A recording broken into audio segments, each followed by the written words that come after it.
आउँछ त पनि धेरै पठाएको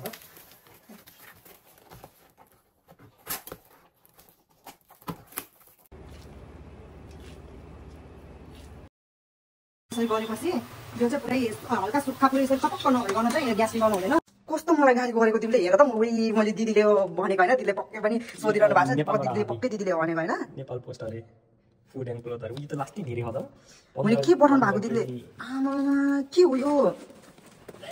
अर्को हो त यसले पठाएको त।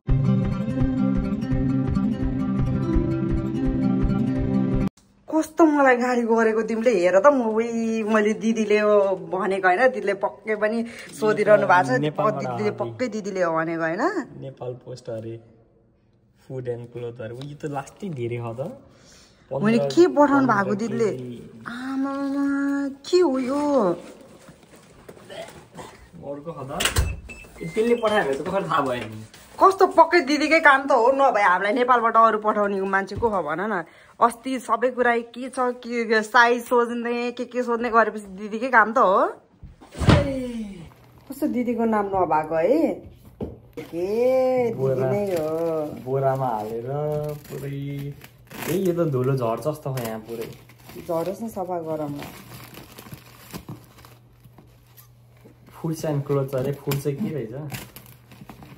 सिक्युरिटी पठाइदियो आइहाल्यो। कतिवटा हो यो?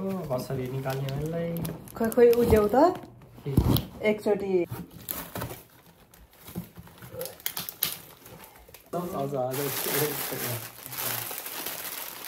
धुलो भएछ नि माथि धेरै 5 वटा।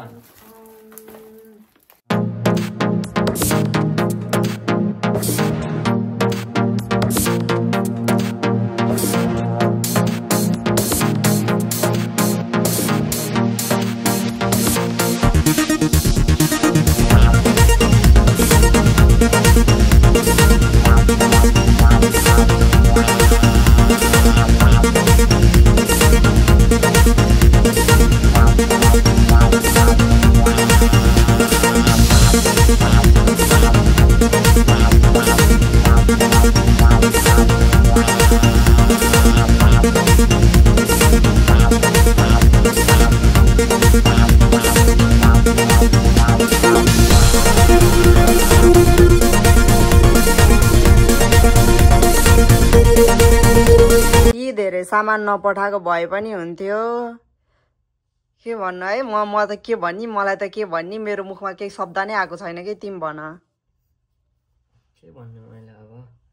ह्याप्पी तिहार, त्यही हो, खुसी भएर बस। तिहार राम्ररी मना, हामी राम्ररी मनाउँला।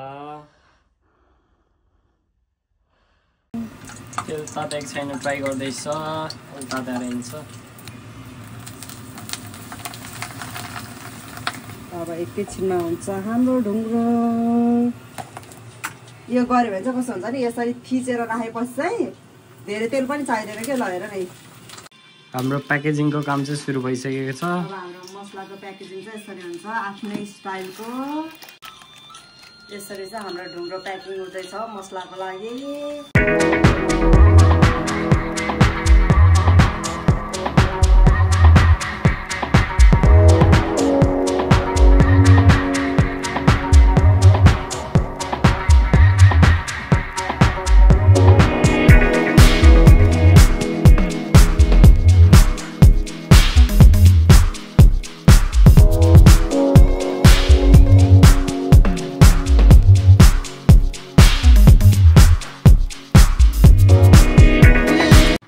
हामीसँग चाहिँ यहाँ राजधानी बेसन पिठो छ। यो चाहिँ चनाको पिठो छ। अब हामी चाहिँ लड्डु बनाउनको लागि चाहिँ बेसनको पिठो राख्छौँ सबैभन्दा पहिला। अब कति बनाउने भनेर त्यति क्वान्टिटीमा राख्दा हुन्छ। अब यहाँ चाहिँ पानी एड हुँदैछ। अब चाहिँ म यहाँ पानी थोरै, किनकि डल्लो हुन्छ, डल्लो चाहिँ बस्नुहुन्न, त्यही भएर म थोरै गरेर पानी हाल्दै जाँदै गर्छु। थोरै भयो।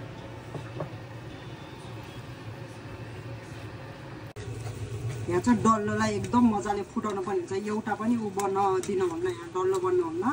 किनकि डल्लो बन्यो भने चाहिँ लड्डु बन्न एकदम धेरै गाह्रो हुन्छ। त्यही भएर यसरी बिस्तारै बिस्तारै चलाउँदै गर्दै एकदम मसिनो बनाउनु पर्ने हुन्छ। पनि एकदम रहर लाग्यो रे मैले बनाएको देखेर भनेर उसले पनि गर्दैछ। हाम्रो ब्याटर चाहिँ यस्तो हुँदै गइरहेछ अहिलेको लागि चाहिँ होइन। कस्तो लाग्यो तिमीलाई? मजा लागिरहेछ? हलवाई हलवाई त भन्छ नि यस्तो बनाउने मान्छेलाई।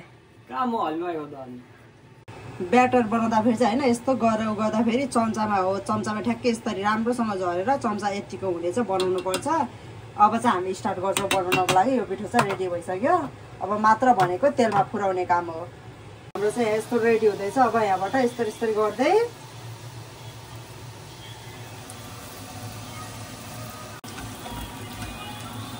लड्डु बनाउन यति सजिलो छ नि, यति सजिलो छ। जति सजिलो छ त्यति नै एक्सपेन्सिभ पनि छ होइन। मलाई चाहिँ एकदम धेरै सजिलो लाग्छ है लड्डु बनाउन। एकदम थोरै सामान चाहिन्छ। तपाईँहरूले है रेसिपीमा देख्न सक्नुहुन्छ, केही हालेको छैन मैले चाहिँ नेपालमा हुँदाखेरि पनि एकचोटि मम्मीहरूलाई यसरी नै गएर बनाएर खुवाएको थिएँ। जाडो महिनामा गएको थिएँ नि हो त्यतिखेर मैले घरमा नि बनाएर खुवाएको हो क्या यसरी। आज चाहिँ हाम्रो आइपिओको बारेमा भन्ने फाइनेन्सको मान्छेले यहाँनिर यसरी लड्डु बनाउँदै हुनुहुन्छ। फाइनेन्सको मान्छे बेला बेलामा हलवाई पनि हुँदो रहेछन् भन्छ एउटा बुढो। हाम्रो चाहिँ यस्तो टाइपको बुनिदा बन्दा भइसक्यो होइन। अब यसलाई चाहिँ हामीले लड्डु बनाउने हो। बुनिदा चाहिँ दामी भए यसको 1 कप पानी हाले, अझ 1 कप पानी हाल्छु। यसरी 2 कप पानी हालेको छु। यो 2 कप पानीमा अब मैले चिनीलाई यसकै 1 कप चिनी,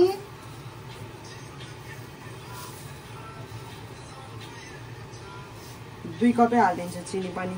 2 कप अलि छैन, तपाईँहरू पनि यसरी हाल्नु होला। यसरी चिनी हालिसकेपछि ओरेन्ज कलरको फुड कलर छ।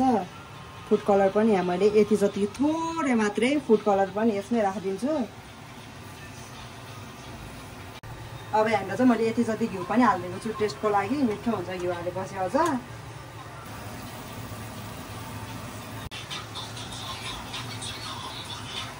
यहाँ चाहिँ अब यतिको गर्दाखेरि च्याप हुने भएपछि चाहिँ यसमा त्यो अघि बनाएर राखेको हामीले बुनिदा हाल्नुपर्ने हुन्छ। यो चाहिँ भन्दा भइसक्यो। अब यसमा चाहिँ हामी बुनिदा हाल्छौँ। बुनिदा हालेर चाहिँ एकछिन चलाएपछि चाहिँ यसलाई डल्लो बनाउनु पर्ने हुन्छ। मजाले हालिदिन्छु अनि मजाले चलाउनु पर्ने हुन्छ यसलाई बुनिदा हालेर। अलिक ठुलो उल्यो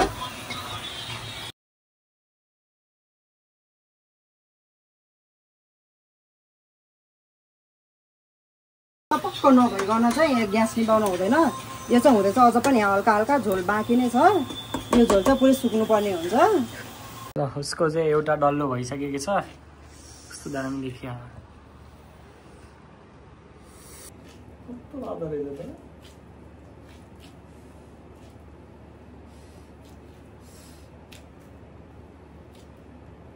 यो माथिको यसरी छ नि, यस्तो माथिबाट सेलाको गर्दै जाऊ क्या हैन। अब बेस्तर कस्नी गरे गर यसरी कस्यो हदि बल लायो। यस्तै अब त चेप्टो भयो के हैन।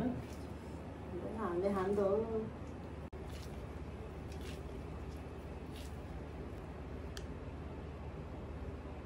ल फाइनल्ली हाम्रो चाहिँ सबै यो रेडी भएर अब हामी चाहिँ यसलाई फ्रिजिङ गर्नलाई बक्सामा प्याक गर्दैछ। उसले चाहिँ एउटा बक्सामा 4-4वटा अट्यो। यो चाहिँ 4वटा भन्दा बक्स थिएन अनि यो चाहिँ बाँकी बस्यो। अब यसलाई चाहिँ फ्रिजमा राखेर अहिले पछि टेस्ट गर्नेछौँ।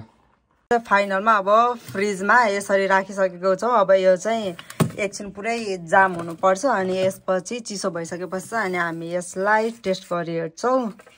अहिलेको लागि चाहिँ फ्रिजमा राखेर बन्द गरिदिउँ। थ्याङ्क यू सो मच दिदी।